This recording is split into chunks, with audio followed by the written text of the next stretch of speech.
ગઈ છે. આખું ગામ બહાર આવી ગયું હતું મારું સ્વાગત કરવા માટે. એમની હું બહુ આભારી છું. આજ યુવા વર્ગ તો બહુ જ ખુશ છે અને બધાને ખુશી છે કે કલ્પનાબેન હેમંતભાઈ દવે આવ્યા છે તો અંબાજીમાં વિકાસ જરૂર કરશે, પરિવર્તન જરૂર લાવશે. અને અંબાજીના લોકોએ બધા ભેગા થઈને પરિવર્તનને વોટ આપ્યું છે, વિકાસને વોટ આપ્યું છે. નમસ્કાર, સ્વતંત્રની સાથે હું નિર્મલ સુથારને જે અંબાજીની અંદર કલ્પનાબેન દવેની ભવ્ય જીત થઈ છે, લોકો ખૂબ ઉત્સાહી આનંદ અનુભવી રહ્યા છે. એક હવે આ અંબાજી એક વિકાસના પંથ તરફ જશે, વિકાસના નવા માર્ગ તરફ હવે દોરવાશે. મારી સાથે એવા વિજય બનનાર કલ્પનાબેન દવે સાથે આપણે વાતચીત કરીએ છીએ. શું કહી રહ્યા છે, કેવો છે માહોલ અને વિજય થયા છે તેને લઈને લોકોને શું સંદેશ પાઠવી રહ્યા છે તે પણ આપણે વિગતવાર વાત કરીએ. બેન, પહેલાં તો જય અંબે. જય અંબે. હું કલ્પનાબેન હેમંતભાઈ દવે અંબાજીથી સરપંચમાં હું ચૂંટાઈને આવી છું. મને અંબાજીના સૌ વડીલો, ભાઈ બહેન અને સૌ યુવા વર્ગે ખૂબ તાળતોડ મહેનત કરીને મને સાથ આપ્યો છે, સાથ સહકાર આપ્યો છે અને એમણે મારા માટે બહુ મહેનત કરી છે.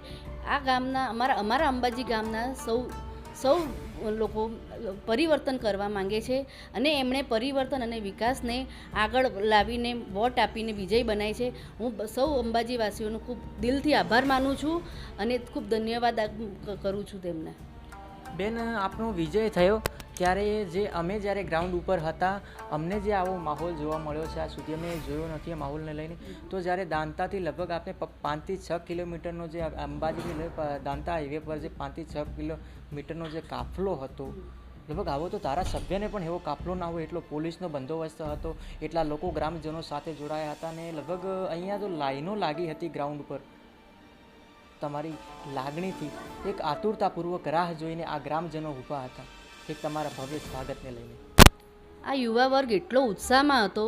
જે દિવસે ચૂંટણી હતી એ દિવસે પણ તાળતોડ બધાએ મહેનત કરી હતી અને યુવા વર્ગ બહુ જ ઉત્સાહમાં છે કે ના, આ કલ્પનાબેન હેમંતભાઈ દવે જીતીને આવશે અંબાજીમાં તો વિકાસ અને પરિવર્તન ચોક્કસ લાવશે.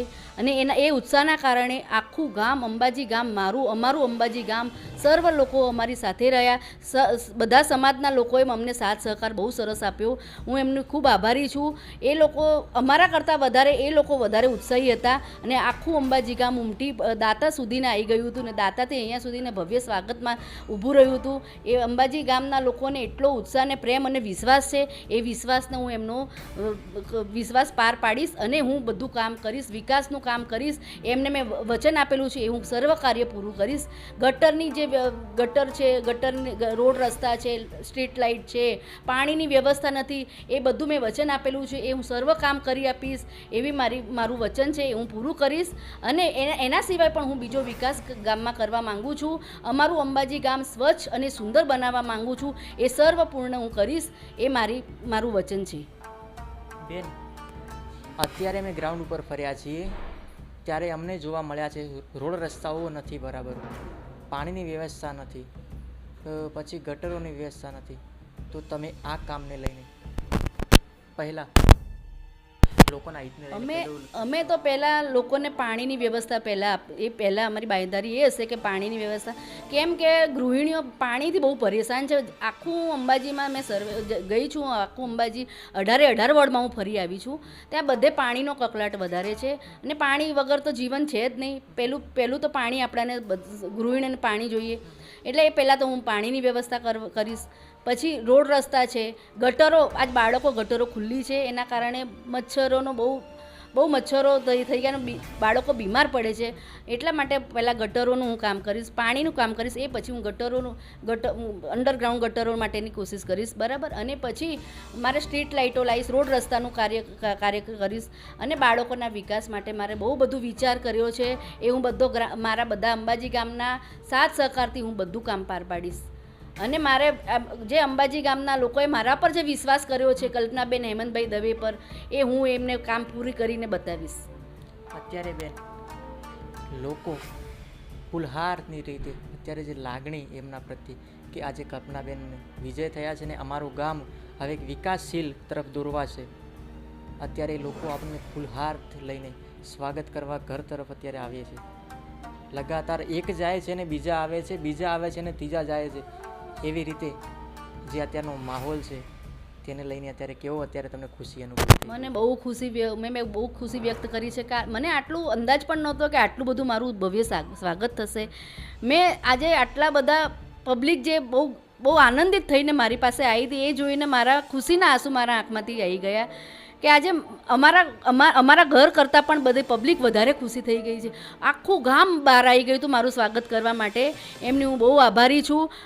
આજ યુવા વર્ગ તો બહુ જ ખુશ છે અને બધાને ખુશી છે કે કલ્પનાબેન હેમંતભાઈ દવે આવ્યા છે તો અંબાજીમાં વિકાસ જરૂર કરશે, પરિવર્તન જરૂર લાવશે.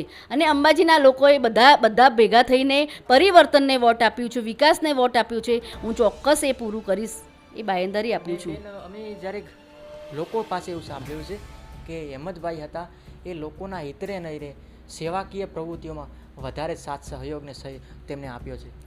એ હજુ સરપંચનું તો હવે હમણાં આવ્યું છે. એ કેટલાય વર્ષોથી બધાના કામમાં આવે છે કે કોઈનું પણ કંઈ પણ કામ હોય કે હેમંત કાકા મારે આ કરવું છે, મને પૈસાની જરૂર છે કે આ વસ્તુ જોઈએ છે, તો એ બધા કામમાં એ ઊભા રહે છે.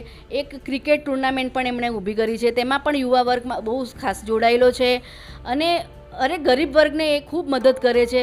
આજે કોઈ પણ કાર્ય હોય તો હેમંતભાઈને બધા યાદ કરે છે અને બધે હાજરી આપીને બહુ મદદ કરે છે. એટલે એ આજે અંબાજીના બધા એ ભૂલી નથી શકતા કે આજે હેમંત કાકા સરપંચમાં નહોતા તે છતાં આટલું બધું સરસ કામ કરતા હતા, તો પછી હવે આપણું અંબાજીનું કેટલું સરસ એ આવશે તો કામ કરશે. એ રીતે એ લોકોએ અમને ભવ્ય વોટ આપીને મારી જીત કરાવી છે. અંબાજીના બધા ગામના લોકોનો સર્વનો ખૂબ આભાર માનું છું. આ હતા કલ્પનાબેન. અત્યારે ખૂબ ઉત્સાહી આનંદ અત્યારે અનુભૂતિ થઈ રહી છે અને ગ્રામજનોએ જે વિશ્વાસ મૂક્યો હતો, બેન કહી રહ્યા છે કે એ હું આતુરતાપૂર્વક જે કોઈ વિકાસના કામો હશે, તેમના કોઈ પ્રશ્નો હશે એ હું સતત રીતે સાંભળીશ અને તેમના દરેક કામ હું પૂરા પાડીશ. અને જોતા રહો આવા સ્વતંત્ર પર. મળીશું નવા એપિસોડ સાથે. ધન્યવાદ. જય અંબે.